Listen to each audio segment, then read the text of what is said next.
মই এজনী হিন্দু ছোৱালী। এজন ল'ৰাই মোক ২.৫ বছৰ আগতে মানে ৰং নাম্বাৰ লাগি ফোন কৰিছিল মোৰ তাতে। ফোন কৰি নিজকে প্ৰথমতে হিন্দু বুলি পৰিচয় দিয়ে।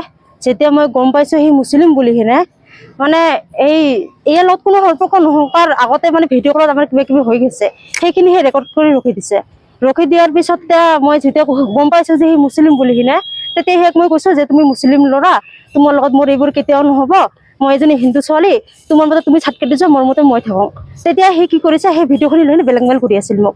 বেলেগমেইল কৰি থকাতে যেতিয়া মোৰ ঘৰৰ মানুহে গম পাল, মোক ঘৰৰ পৰা বাহিৰ কৰি দিল। তেতিয়াতো মোৰ যাব লগা ক'তো ৰাস্তা নাই। তেতিয়া সি লৈ আহিছে, আহি পেলাই এখেতৰ ঘৰত লৈ গৈছিল। ঘৰত লৈ যাওঁতে ৰাতি লৈ গৈছিল। ৰাতি লৈ যোৱাৰ পিছত এখেতক ঘৰৰ ফেমিলি মাৰধৰ কৰিছে। ৰাতি মাৰধৰ কৰি ৰাতিপুৱা ৫টা বজাতে উলিয়াই দিছে। মিনাল হুছেইন ল'ৰাজনৰ নাম, আৰু এখেতৰ ঘৰ সূৰ্যখতা পাট্টো। এতিয়া মানে সেই যেতিয়া সি আনাৰ পিছত তেতিয়া ধৰ্ম চেঞ্জ কৰাল। সি মোক নিজে নিজে বুদ্ধি দি পেলাই দিয়াৰ পিছত তেতিয়া সি ধৰ্মটো চেঞ্জ কৰাল, বিয়া পাতিল। ইমান দিন ঠিকেই আছিল। তাৰপিছত ঘৰৰ মানুহ সদায় বুদ্ধি দি থাকে যে তাক এৰি থৈ আমি আৰু এজনী বেলেগ ছোৱালী বিয়া পাতি দিম, তাই বেয়া।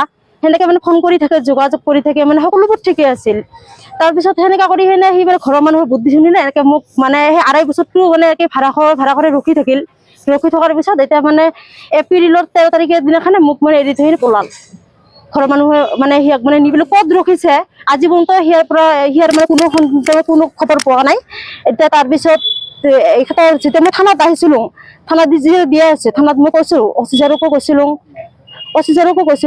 তাৰপিছত যোন বাইদেউৰ হাতত মোৰ কেছটো এখেতকো কৈছিলোঁ যে বোলে এখেতৰ ঘৰৰ ফেমিলি প্ৰেছাৰ দিয়ক।